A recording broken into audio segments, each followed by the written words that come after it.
और चलिए चाय पर चर्चा की शुरुआत करते हैं। चाय पर चर्चा में सबसे पहले हम आपको आस्था भक्ति से जुड़ी हुई अद्भुत तस्वीर दिखाने जा रहे हैं। 1 जुलाई से शुरू होने वाली अमरनाथ यात्रा को लेकर सुरक्षा के खास बंदोबस्त कर दिए गए हैं।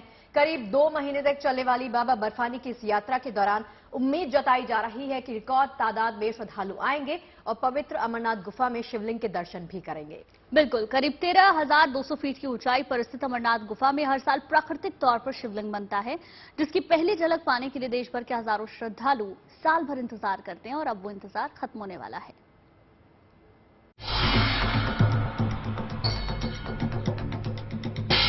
बम बम भोले, बम बम भोले, चक्रवाती बनेंगे।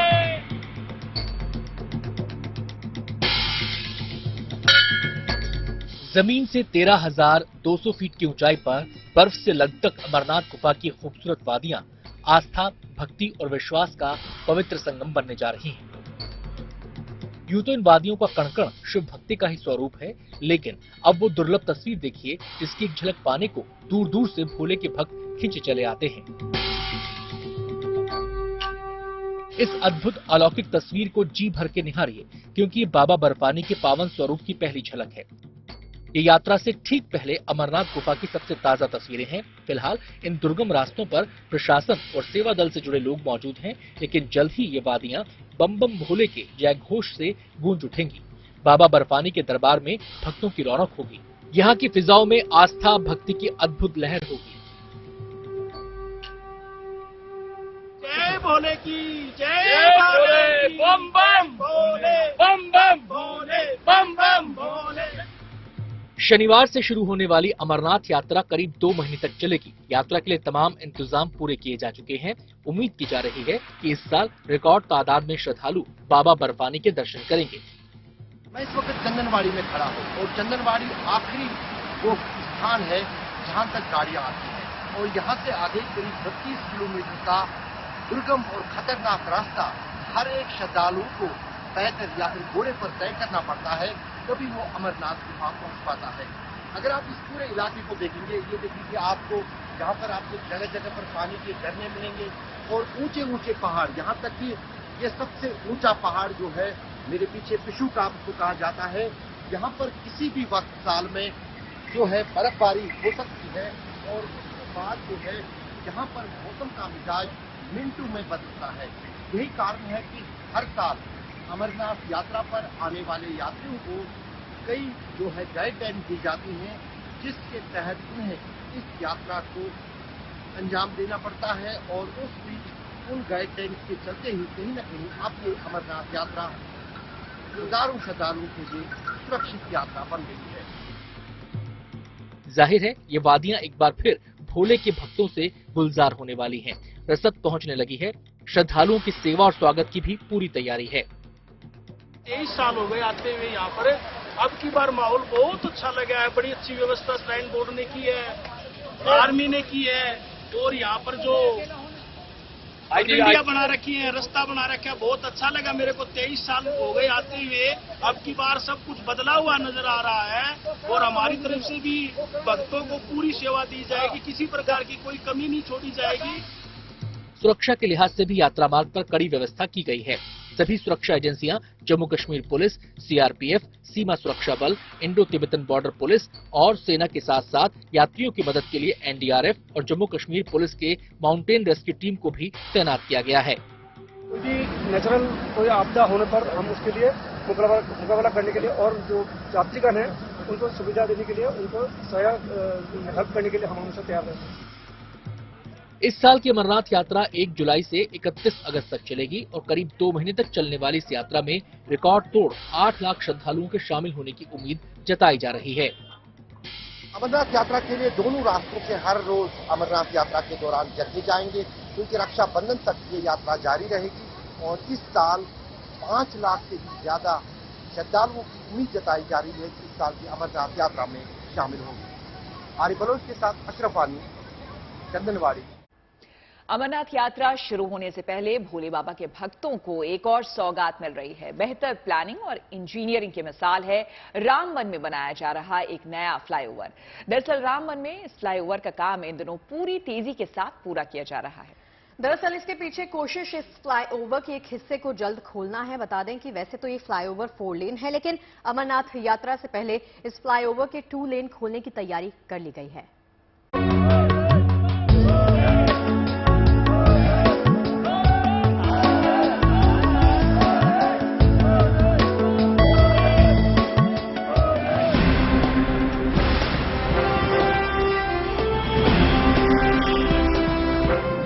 अमरनाथ यात्रा से पहले भोले के भक्तों को सौगात। रामबन में बन रहा फ्लाईओवर देगा राहत का पैगाम। काम पूरी रफ्तार से चल रहा है। कोशिश जल्द से जल्द इस फ्लाईओवर के एक हिस्से को खोलने की है। ये फ्लाईओवर 4 लेन का है, लेकिन अमरनाथ यात्रा से पहले इस फ्लाईओवर के 2 लेन खोलने की तैयारी कर ली गई है। 1.06 किलोमीटर है जो रामबन बाईपास जिसको हम बोलते हैं, इसमें ब्रिज 4 लेन है, लेकिन अभी हम जो स्ट्रेस दे रहे हैं 2 लेन के लिए दे रहे हैं। 2 लेन जो है वो हम यात्रा से पहले खोलने की, क्योंकि बारिशें हमें इस बार बड़ी प्रोलॉन्ग होगी, जिसकी वजह से हम आगे तरीके इसकी डेट भी चेंज करते जा रहे हैं, क्योंकि बारिश में लेबर बिल्कुल काम नहीं करती और 100% लेबर का काम है। क्योंकि और साथ में नीचे मतलब वो जहाँ पे हमारा वो बेड लेवल ऊंचा करना पड़ा, क्योंकि क्रेनों की इतनी हाइट नहीं जाती, कैपेसिटी कम हो जाती है, तो वो नीचे सारा घर दलदल हो जाता है, क्रेनें काम नहीं करती। अदरवाइज ये भी हम यात्रा से पहले 2 लेन जो है ये हम खोलने की पूरे उसमें है और खुल भी जाए। रामबन का ये फ्लाईओवर पूरे इलाके के विकास को नई रफ्तार दे रहा है। ये सैलानियों की सहूलियत के साथ साथ अमरनाथ यात्रियों के सफर को भी और आसान बनाने के लिए तैयार है। Bureau report, good news today. और अब कुछ भव्य तस्वीरें आपको दिखाते हैं भगवान जगन्नाथ से जुड़ी हुई। तो आज अपने भाई बहन को साथ लिए भगवान जगन्नाथ मौसी के घर यानी कि गुंडिचा मंदिर से रवाना हुए और इसी के साथ गुंडिचा से पुरी मंदिर तक जाने वाली बाहुड़ा यात्रा शुरू हुई। आपको बता दें कि जगन्नाथ की वापसी के मौके पर बाहुड़ा रथ यात्रा उत्सव पूरे भक्ति भाव के साथ शुरू हुआ है। भारी संख्या में श्रद्धालु अपने आराध्य के घर वापसी की यात्रा में इकट्ठा हुए हैं। भगवान जगन्नाथ की पुरी मंदिर लौटने की खुशी में भक्तों का उत्साह देखते ही बन रहा है।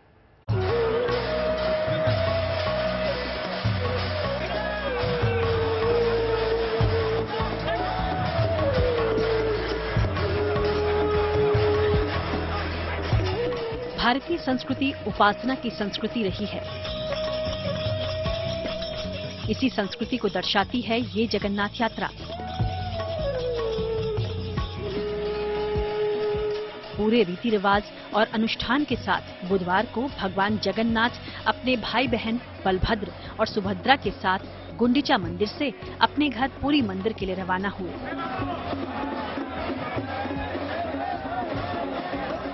गुंडिचा मंदिर से रवानगी की ये भव्य यात्रा बाहुड़ा रथ यात्रा कही जाती है।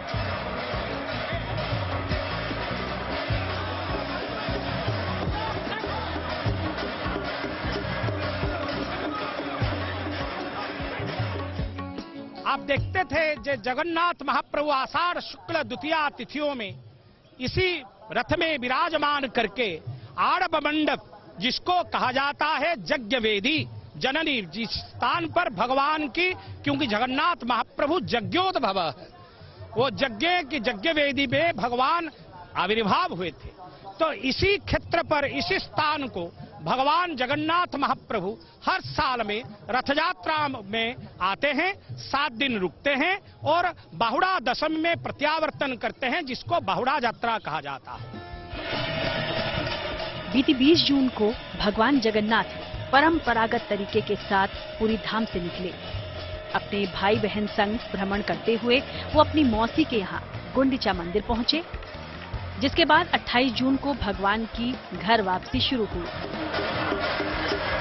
इस दौरान आस्था, परंपरा और अद्भुत रिवाज वाला ये बाहुड़ा उत्सव खुद में निरालापन लिए दिखाई दिया। सो इस रथ यात्रा की शान और इसकी भव्यता को निहारने के लिए देश विदेश से श्रद्धालुओं का पहुंचना तो लाजमी था। बहुत अच्छा लग रहा है, बहुत अच्छा लग रहा है। जिंदगी में पहली बार देख रहे हैं और आगे पता नहीं कैसा मौका लगेगा। ऐसे आउट ऑफ वर्ड फीलिंग। जब ये भगवान मौसी के यहाँ गए थे तब भी हम लोग वहाँ पे तब गए थे, और 2-3 दिन तक जो अंदर हमारे एनर्जी रही उसको बयान नहीं किया जा सकता। आज आषाढ़ शुक्ल दशमी तिथि में महाप्रभु जी के आज बावड़ा यात्रा है और हम लोग सेवा करेंगे, नृत्य सेवा करेंगे उनके सामने। बस कुछ ही देर में महाप्रभु आने वाले हैं, उनकी पहुंची होगा, तो हम लोग बहुत खुश महसूस करते हैं। दर्शन करने से एक सुकून लगता है, मतलब ऐसा लगता है और कुछ है नहीं, उसके बाद यार मतलब भगवान के पास पहुंच गए, ऐसा फीलिंग है देखने के लिए। पारंपरिक वाद्य यंत्रों, रीति रिवाजों को पूरा करते हुए भगवान जगन्नाथ, बलभद्र और सुभद्रा जी को उनके रथ में स्थापित किया गया। भगवान जगन्नाथ के अपने घर पुरी मंदिर लौटने की खुशी भक्तों के चेहरे और उनके उत्साह को देखकर सहज दिखी। भक्ति से सराबोर हुए भक्त झूमते रहे, नाचते रहे।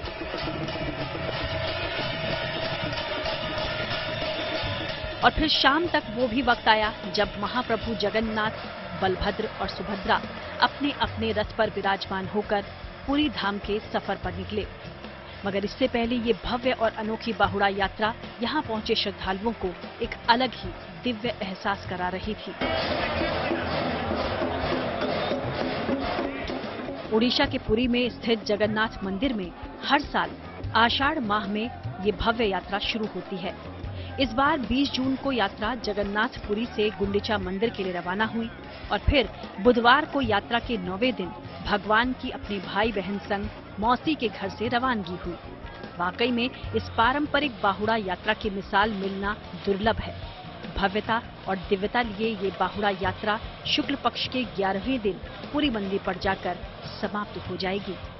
Bureau report, good news today.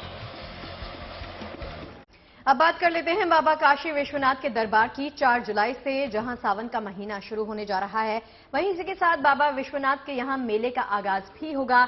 इस बार ये मेला 59 दिनों तक चलेगा। मेले में बाबा के दर्शनों के लिए देश भर से लाखों भक्त पहुंचेंगे, तो ऐसे में सुरक्षा व्यवस्था और भीड़ को व्यवस्थित करने के लिए प्रशासन भी पूरी तैयारी में जुटा है, ताकि बाबा के भक्तों को कोई परेशानी न आए और वो आसानी से भोले बाबा के दर्शन कर सकें।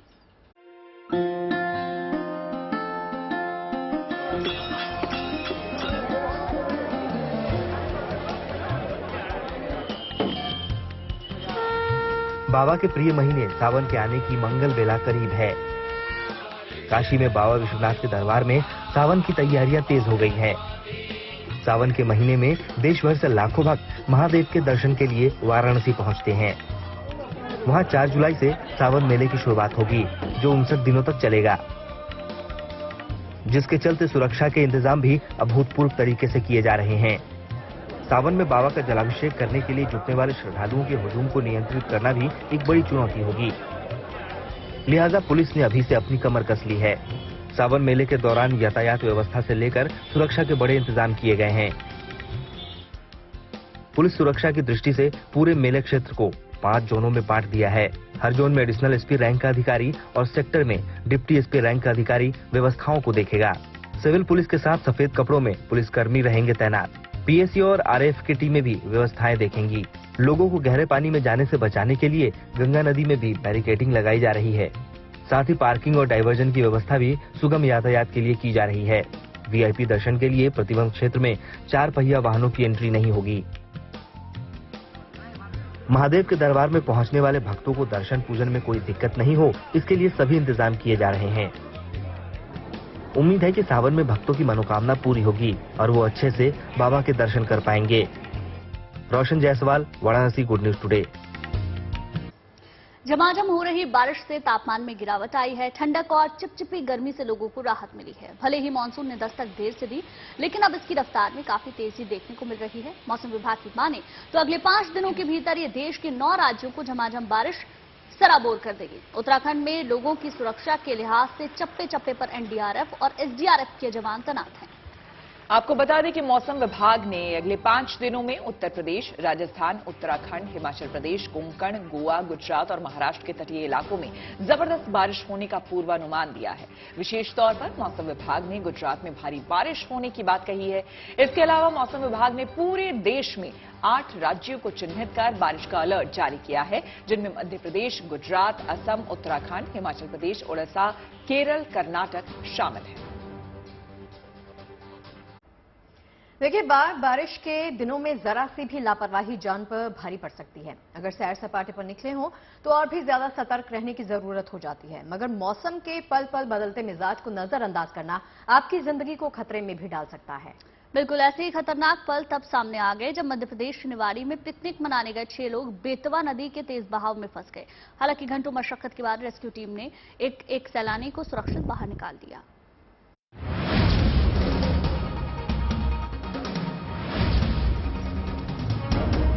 पानी का ये तेज बहाव जो सब कुछ बहा ले जाने को बेताब है, और इसी बीच मझधार में फंसी जिंदगी को बचाने की ये जंग है। तस्वीरें मध्य प्रदेश के निवाड़ी की हैं। यहाँ 6 सैलानी बेतवा नदी के किनारे सैर सपाटे के लिए गए थे। बारिश की वजह से नदी अचानक अपने उफान पर आ गई। धीरे धीरे पूरा इलाका पानी के आगोश में समा गया। सैलानियों ने खुद को चट्टानों के सहारे काफी देर तक रोके रखा। पानी का बहाव इतना तेज था कि उसे पार कर पाना तो दूर, पैर रखना भी मुमकिन नहीं था।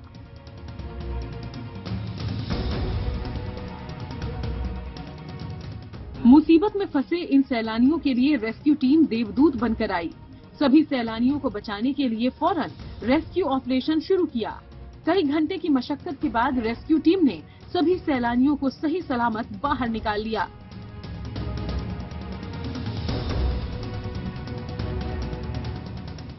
निवाड़ी से मयंक दुबे के साथ bureau report, good news today.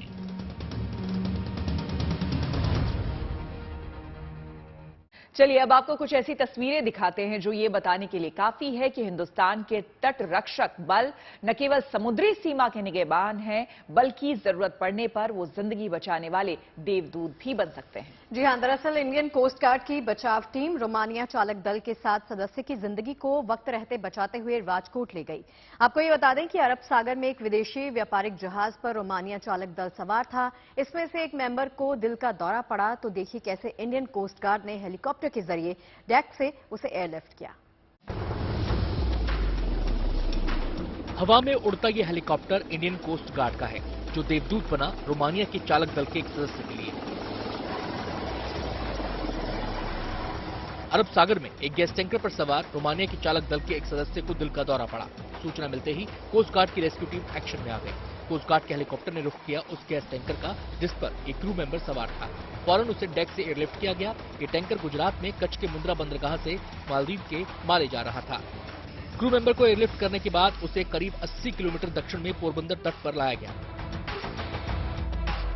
Crew member को बचाने की ये तस्वीरें इंडियन कोस्ट गार्ड ने अपने ट्विटर हैंडल पर साझा की हैं। ये तस्वीरें बताती हैं कि हमारे तटरक्षक बल न केवल समुद्री सीमा के प्रहरी हैं, बल्कि जरूरत पड़ने पर वो जान बचाने वाले देवदूत की भूमिका भी निभाते हैं। आपको बता दें कि रेस्क्यू किए गए क्रू मेंबर को पोरबंदर तट से एम्बुलेंस के जरिए राजकोट के अस्पताल में भर्ती करवा दिया गया। Bureau report, good news today. Maharashtra के पुणे में आपको बता दें कि एक युवती पर उसके दोस्त ने जानलेवा हमला किया। ये दुस्साहसिक घटना उसने बीच सड़क पर दिन दहाड़े अंजाम देने की कोशिश की। ये पूरी घटना एक सीसीटीवी में कैद हो गई। देखिए, अचानक हुए इस डरा सहमा देने वाले वाकये में युवती जख्मी हो गई। हालांकि इस दौरान आसपास के राहगीरों ने मौके पर ही हमलावर से लड़की को बचा लिया। फिलहाल वक्त रहते युवती को हमलावर से जिस तरह से राहगीरों की ओर से बचाया गया है, उसको लेकर सोशल मीडिया पर सराहना की जा रही है।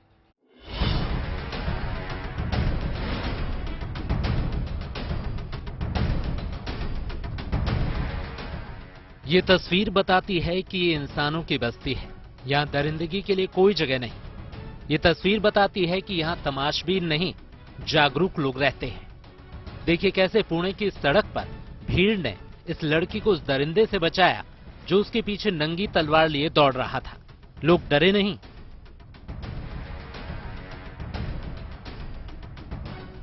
राहगीरों ने इस वहशी हमलावर को चारों तरफ से घेर लिया, जिसके हाथ जो लगा उसे उठाकर हमलावर पर फेंकने लगा। लिहाजा हमलावर का ध्यान भटका और वो एक मददगार की तरफ मुड़ा। इतने में लड़की को बचने का मौका मिल गया। ये मददगार वापस लौटता है हाथ में पत्थर लिए। जाहिर है इन लोगों का मकसद हर हाल में लड़की को बचाने का था। इस तरह इन जागरूक राहगीरों ने न सिर्फ इस लड़की को बचाया, सिरफिरे हमलावर को पकड़कर पुलिस के हवाले भी किया। जो ऐसा था कि अपने सामने कुछ गलत हो रहा है तो हमसे रहा नहीं गया और हम दौड़ के चले गए। एक यशपाल कर लड़का है, वो उधर से दौड़ के आया और मैं इधर से दौड़ के गया और हमने वो लड़के को पकड़ा और उसके हाथ में से जो हथियार है वो छीन लिया और हमने पुलिस की तरफ उसको हैंडओवर कर दिया। इस तरह इन लोगों ने एक जिंदगी बचाई, एक संगीन अपराध को होने से रोका और समाज के सामने सूझबूझ, बहादुरी और समझदारी वाली एक नजीर भी पेश की। पंकज खेलकर, Pune, good news today. G20 सम्मेलन के लिए दिल्ली को सजाया संवारा जा रहा है, लेकिन दिल्ली के दिल कहे जाने वाले कनॉट प्लेस की कुछ खास तरीके से सजावट की जा रही है। जी हां, दरअसल दिल्ली की सबसे खास मार्केट को फिर से उसके पुराने स्वरूप में लौटाया जा रहा है ताकि उसकी ब्रिटिश काल के बाजार वाली रौनक को दोबारा से लौटाया जा सके।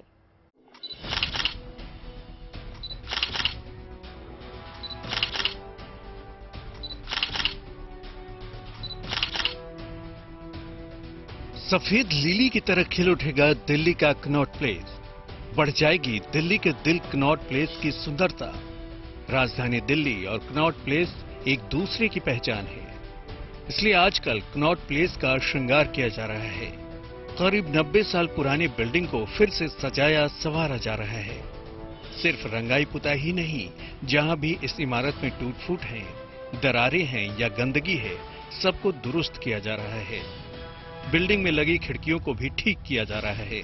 कनॉट प्लेस के इनर सर्कल और आउटर सर्कल से लेकर रेडियल सड़कों और इमारतों को दोबारा से सफेद दूधिया रंग से पेंट किया जा रहा है।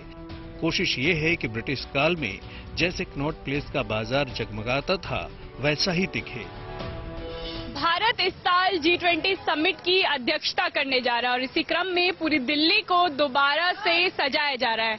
अभी हम मौजूद हैं दिल्ली के दिल कहे जाने वाले कनॉट प्लेस पे, जहां पे एक बार फिर से कनॉट प्लेस के जीर्णोद्धार का काम चल रहा है। तस्वीरों में आप देख सकते हैं कि कनॉट प्लेस की दीवारों को सफेद दूधिया रंग से दोबारा रंगा जा रहा है।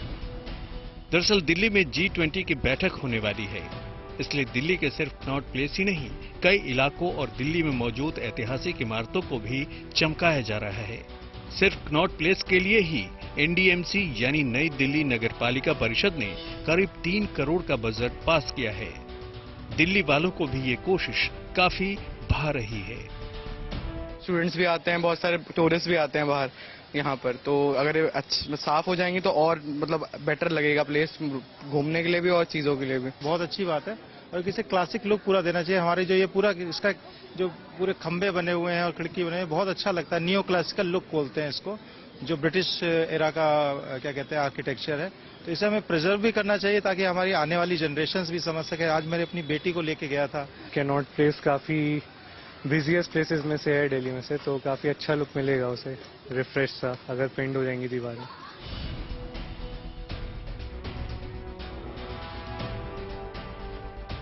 कनॉट प्लेस को एक बार फिर से सफेद दूधिया रंग में रंग दिया जाएगा और कोशिश है कि 30 जून तक पूरे कनॉट प्लेस को उसका वास्तविक स्वरूप वापस दे दिया जाएगा। G20 समिट के लिए कनॉट प्लेस को एक बार फिर से सजाया जा रहा है। कैमरा पर्सन अंकित के साथ Anamika Gaur, good news today. Electric vehicle इस्तेमाल करने वालों को दिल्ली सरकार की ओर से आपको बता दें चार्जिंग स्टेशन की सौगात दी गई है। इसी सिलसिले को आगे बढ़ाते हुए मुख्यमंत्री अरविंद केजरीवाल ने 42 EV चार्जिंग स्टेशन का उद्घाटन किया है और इसी के साथ अब दिल्ली सरकार के इलेक्ट्रिक व्हीकल स्टेशंस की संख्या 53 हो गई है। दिल्ली सरकार की इस पहल से इलेक्ट्रिक व्हीकल चलाने वालों का जहां एक तरफ फायदा होगा तो वहीं दूसरी ओर इलेक्ट्रिक व्हीकल के इस्तेमाल को भी बढ़ावा मिलेगा।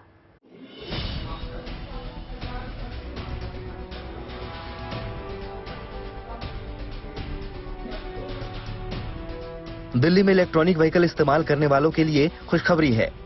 दिल्ली वालों को 42 नए इलेक्ट्रॉनिक व्हीकल चार्जिंग स्टेशन की सौगात मिल रही है। दिल्ली में इलेक्ट्रॉनिक गाड़ियों को बढ़ावा देने के लिए ये शानदार कदम उठाया गया है। मुख्यमंत्री अरविंद केजरीवाल ने जीटीवी नगर में 42 ईवी चार्जिंग स्टेशन का उद्घाटन किया। इस मौके पर सीएम केजरीवाल ने लोगों से इलेक्ट्रॉनिक व्हीकल खरीदने की अपील भी की। सब लोगों से अपील है कि अब खूब सारे चार्जिंग स्टेशन बन गए, आपको चिंता करने की जरूरत नहीं है और ज्यादा से ज्यादा आप नई गाड़ी खरीदो, नया व्हीकल खरीदो। दिल्ली सरकार खूब सब्सिडी देती है तो इलेक्ट्रिक व्हीकल ही खरीदो। इतना ही नहीं, सीएम केजरीवाल ने इलेक्ट्रॉनिक व्हीकल को लेकर दिल्ली सरकार की ओर से दी जाने वाली छूट का भी जिक्र किया। अगर आप दिल्ली में कोई इलेक्ट्रॉनिक 2 व्हीलर या 3 व्हीलर खरीदते हैं तो आपको करीब 30,000 रुपए तक सब्सिडी मिल सकती है। दिल्ली में 4 व्हीलर पर सब्सिडी की यह रकम 1.5 लाख रुपए तक हो सकती है। सब्सिडी की रकम इलेक्ट्रॉनिक वाहन खरीदने के 3 दिन में सीधे आपके बैंक खाते में ट्रांसफर कर दी जाएगी। जितने भी इलेक्ट्रिक व्हीकल खरीदे जाएंगे उन पर कोई रोड टैक्स नहीं लगेगा, किसी तरह का कोई रजिस्ट्रेशन शुल्क नहीं लिया जाएगा। दिल्ली में अब तक 11 सरकारी इलेक्ट्रिक व्हीकल स्टेशन थे, जिनकी संख्या अब बढ़कर 53 हो गई। इस कदम से दिल्ली सरकार की न सिर्फ इलेक्ट्रॉनिक व्हीकल पॉलिसी को बढ़ावा मिलेगा, साथ ही राजधानी में प्रदूषण कम करने को लेकर भी यह एक सफल प्रयास है।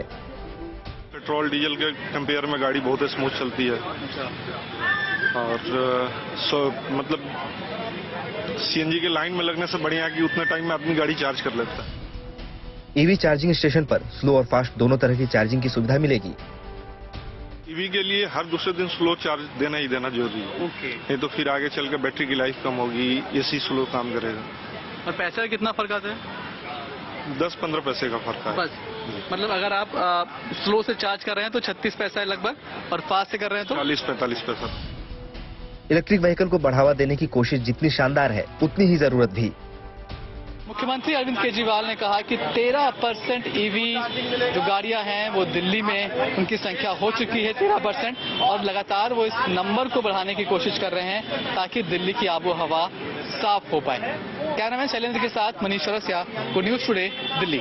2 दिग्गजों की होने वाली भिड़ंत का किस्सा बयां करते हैं। टेस्ला के सीईओ एलन मस्क और मेटा के सीईओ जकरबर्ग के बीच होने वाली केस फाइट चर्चा में है। दोनों दिग्गजों ने इस फाइट के लिए बाकायदा ट्रेनिंग भी शुरू कर दी है। देखिए, एक तस्वीर वायरल हो रही है सोशल मीडिया पर, जिसमें वो लेक्स फ्रीडमैन से जूझते हुए दिखाई दे सकते हैं। लेक्स फ्रीडमैन एआई रिसर्चर हैं और जाने माने पॉडकास्टर भी हैं। फ्रीडमैन ने ये तस्वीर ट्वीट करते हुए लिखा कि मैं मस्क की पावर से काफी इंप्रेस्ड हूं। वहीं जकरबर्ग कई महीनों से मार्शल आर्ट्स फॉर्म जी-जित्सु फाइट की ट्रेनिंग भी ले रहे हैं। अब इस केज फाइट के पीछे का किस्सा भी आपको बता देते हैं। दरअसल कुछ दिनों पहले एलन मस्क और जकरबर्ग ने आपस में केज फाइट करने की घोषणा की थी। तब लोगों को शायद ये लगा कि शायद कोई काल्पनिक फाइट होगी, लेकिन इस तस्वीर को देखकर लग रहा है कि दोनों दिग्गज केज फाइट की तैयारी में गंभीरता से लगे हैं। दिलचस्प बात देखने वाली यह है कि आपसी मतभेद खत्म करने के लिए दोनों दिग्गजों ने केज फाइट का ही रास्ता चुना है। तो चाय पर चर्चा का ये सफर अब अपने आखिरी पड़ाव पर पहुंच गया है। यहां हम आपको कहेंगे टाटा और बाय बाय। बिल्कुल, क्योंकि नई खबरों और ताजा कड़क चाय के साथ इस सफर पर कल फिर आपको लिए चलेंगे। बिल्कुल, आपको बता दें तो कीजिए कल तक का इंतजार। पॉजिटिविटी वाली खबरों का मेन्यू और हमारा ये खास प्लेजर ये लेकर हम फिर से आएंगे चाय पर चर्चा में।